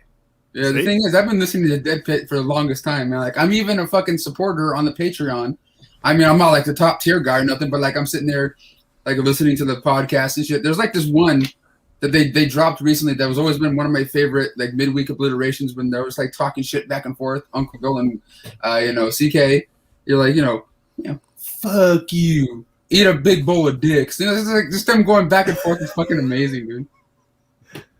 Oh boy. Yeah, we kind of got in a fist fight there towards the end. I think that's what it sounded like. I don't know. I don't remember. Now, here's a good question if you want to get into that, because I remember all that too, where you guys would kind of go back and forth. Now, was that just all in gimmick, or was there some like aggravation back and forth for real? Uncle Bill, to be honest with you, like for, I would say the last 5-6 years, it was a constant struggle to get him to, commit to doing an interview, commit to doing a show or whatever. But what's crazy is now, sometimes he can't because he's got like 18 kids. Since we started doing these shows again in COVID and all that, most of these ideas that we're doing are his, and he's the one that's wanting to do them. So, but I mean, most of the time if we're bullshitting on there, talking about, I was smacking him in the face with my dick and stuff like that or whatever. It was just fucking around. I don't think that I have ever got into a legit fight with him ever.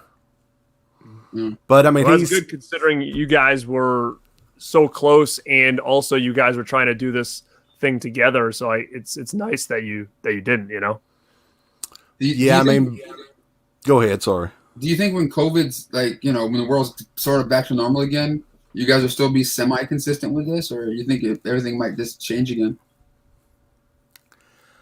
I don't know, man. I mean, I was going to do something anyway. Yeah.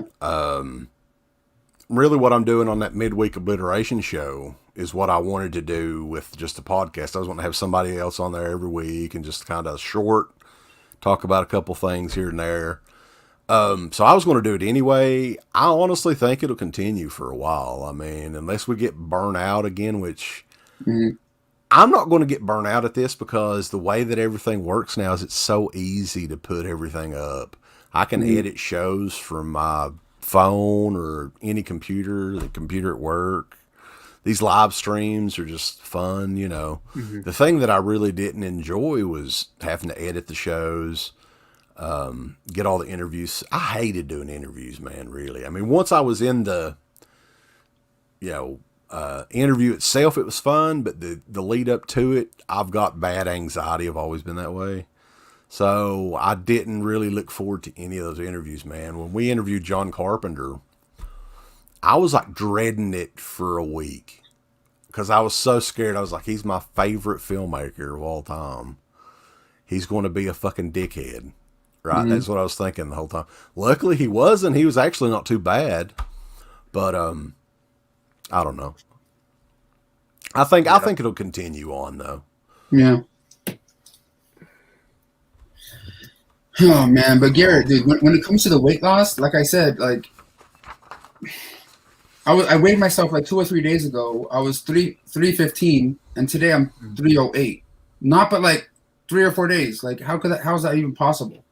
I'm not doing anything crazy. I'm just walking and watching what I'm eating. I'm not sweating. Yeah, I mean, everybody's body's different, man. Sometimes like I'll work with somebody and within 4 weeks, like again, it all depends on how much people need to lose and this, that, and this. But there's some people where within 4 weeks of new activity and eating different, they're like, oh my God, 4 weeks, I'm down 30 pounds. This is the best. And then you'll work with somebody and do a very similar thing. And all of a sudden it's like 4 weeks goes by and they're down like 2 pounds and they're like bummed out. Like, what the hell? This isn't working. Yeah. And just stick with it. And then all of a sudden by week 8, they're down like 20 more pounds. And, everybody's body it just works so different. I always just tell people, consistency is really the key. Like, don't try to rush it. Don't try to go too crazy, because the harder you go and the faster it comes off, the faster it can come back on. So, you're kind of better off just going for the long game and just making minor changes, because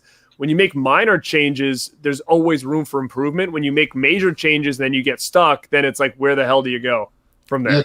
That's how what else do you do? That's how I was with my initial weight loss. Like, I was doing the treadmill like 2 hours a day, like fucking doing. I remember sitting on the other end of the screen going, I don't know how this dude is managing this. Dude, I do not know. I don't think I don't think my body can do that again. Well, I'm sure, I'm almost guaranteed that there was days that you were finishing the day with negative calories. I almost can guarantee it. Oh, it was happening. It was because you were probably eating like 1,000, but then you were burning like 3,000, 1,500. Yeah, like there was days I think you were like negative calories. I remember like watching it, and I'm thinking to myself like, I don't know how the hell this guy's even walking around every day. No, dude, I was passing out. I started blacking out on myself, dude. It wasn't dehydrated, yeah, man. Because Yeah. like I was talking to my doctor about it. I was like, how much is a healthy amount to lose a month? And he's like, no more than 10 or 15 pounds. Because if you lose more than that, you'll just gain it right back, or you'll get sick. You'll get dehydrated or whatever. Dude, I was losing like 20, 25 pounds a month for like, it was, like 15 to 25 pounds. Like, it was fucking insane how it was. I'm like, what the fuck? But then, you know, what happens too is like, because you've seen that happen before, your expectations is to see that again. And then you just, you know, when you don't, I'm sure a part of you is like, well, what the hell am I doing all this for? Or, yeah, you know, is it even worth it? But like I said, the best case scenario is small, consistent changes over time. So small, consistent changes over time will lead to big results. I'm still getting 10,000 steps in a day, or I'm trying to. Like, now, I'm impressed by the amount of walking that you're doing, to be honest with you. So keep going, and because you'll at least have you know, when you get to that point where you need to make a little bit more changes, you have the room to kind of do it. So ride the wave while you can, man. You know. Fuck it. I'm just gonna keep pushing it. Fuck it. See what happens. The tiger, baby. Yeah. So, one last thing that I had on here, and then if you guys got anything else, I just thought this was fucking hilarious, this list. And I know we've talked about Rob Zombie to death, but you know, if I see something that just piques my interest, it just makes me want to go, Rob Zombie, yeah. Mike Sprague was the guy's name that did this list on Dread Central. And I'm just fucking confused, guys, with this list. So he did Rob Zombie's movies from best to worst, worst to best. Hey, when did he do this? I think it was just today or this Oh week my God, he saw our video. Yeah. The order of, I don't know. There's a couple on here I kind of agree with. We'll just go through them real quick here and see what you guys say. He says, if you guys were to pick the worst Rob Zombie movie ever, which one would it be? 31. I can give a fuck about any of them, but only like fucking House of a Thousand Corpses and Devil's Rejects are the only ones I really give a fuck about. The other ones... You know what? I'm even going to say, I don't know. I think 3 from Hell could be the worst.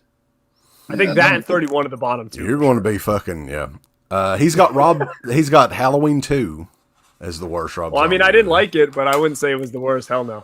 Number 7 is 31. So that's not, it doesn't get that arguable yet. Okay. Yeah.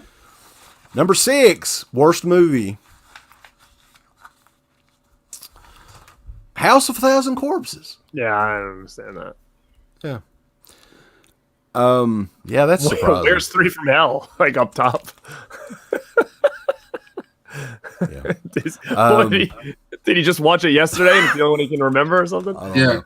Number 5 was Lords of Salem, which is also kind of surprising. Everybody likes. He must jack off to the haunted world of El Super Beasto because that was number 4. Oh hell yeah! Yeah. You know what? I tried to watch it again. It wasn't as good as I remember. It doesn't hold up well. I feel like I think that the time is so different in 2021 that you're not looking at things the same way. Yeah. I'm not gonna say it was horrible, but I'm gonna say I don't remember. It's not as like entertaining and funny as I thought it was when I was, 20 something years old. Number 3 is Rob Zombie's Halloween. Number 3 best Rob Zombie movie of all time. Right. Number 2 is 3 from Hell. The second best Rob Zombie movie ever. What? Oh my God. I'm like, what? Yeah. But Devil's Rejects, I would agree Devil's Rejects is probably the best one. But that's the only person I've ever seen that actually liked 3 from Hell.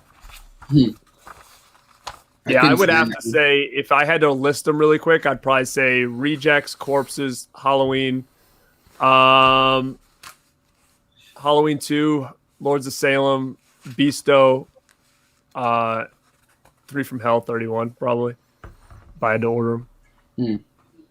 I'm not trying to put that shit in order. I don't give a fuck. Yeah, I only like 2. I only like the 2 of them. The other ones get dick. Yeah, I would say Rejects is the best one. The other ones, Lords of Salem's kind of underrated though. Did you get up on that soundtrack from Mondo or whatever soundtrack? Was that one Salem? No, that was the wooden box that was $300. I didn't get in on that. Oh, come on, man. You can resell that shit for like $600 later on. Well, I mean, it sold out like instantly. It was gone the second because they only had 20 of them, I think. Oh, that was it? Yeah. Shit. Okay. 20, yeah. Rye, the horror guy, real quick on here, wanted to know how me and Uncle Bill met. We have always known each other. His mom and my dad worked together, so we were in the nursery together. The good old tugboat. Toot toot. So yeah, I mean, we've always known each other. I don't think we got real close until maybe high school. We realized that we liked exactly the same shit. Mm-hmm. We liked wrestling, 80s heavy metal, horror movies, and we still kind of like the same. Yeah, I was gonna say that's what I like too. Still. So let's see. We got anything else on here? Ken Carlson's asking where you could get a nice replica of Jason Patrick's sunglasses from Lost Boys. Well, Garrett would know. I don't know actually. I've actually never looked for that, so that's actually interesting. I will check it out. I'll take a look. All right, guys. Well, I don't have anything else really on here. Do you guys have anything else you want to talk about? I don't want to.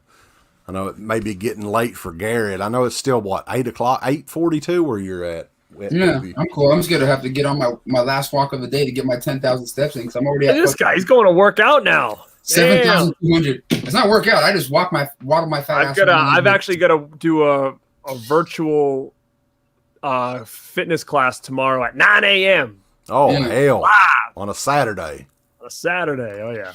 But after my walk, I'm going to go live on my grinder. So if anybody wants to come to my grinder and fucking, send some donations my way. No, watch. He's gonna go live tonight at like midnight. Watch. I'm good. He'll be like, I'm back. Well, guys, I appreciate you both joining me on here. Brandon, we will have to do it again, man. It's always good to talk to you, and it's been a while, and you've gotten like a few 100,000 subscribers since then, so it's sort of a big deal. Yeah, not really, but okay. No one gives a fuck about my shit. Oh, shit. Come on. Yeah. Like I said, I've been watching you since I was like living. I was still living at home, and when I was in my mid-20s, watching you, dude. Thank you, sir. Yeah. He grew up watching you, basically, is what he said. I used to turn it on and be like, "It's Tuesday. What the hell's out? I need to go to the store." Yeah. But yeah, I mean, we appreciate everybody checking it out, and Garrett's channel. If you ain't checking it out on there, go to Born to Be Rad, the number 2. Check that shit out and get him some more subs over there, and subscribe to DEADPIT as well. Damn it, DEADPIT on Patreon, motherfuckers. Check it out. Thanks, brother. Thank you, guys. all right. And then Wet Movie 1. We all know him. Yeah, it's all good. Oh, and fuck you, Uncle Bill. Fuck you. Okay. I invited Uncle Bill. He didn't show up. That bitch. All right. He's just coming on and just roasting everybody. All right. Well, we will do it again soon, hopefully. I think Garrett and I are doing the Blob soundtrack. Commentary. Blob commentary a week from tonight, so that'll be fun too. So yeah, man. check that out. Yeah. It's been a while. All right. Hey, guys. Thank you. .com. See y'all. Thanks. Bye.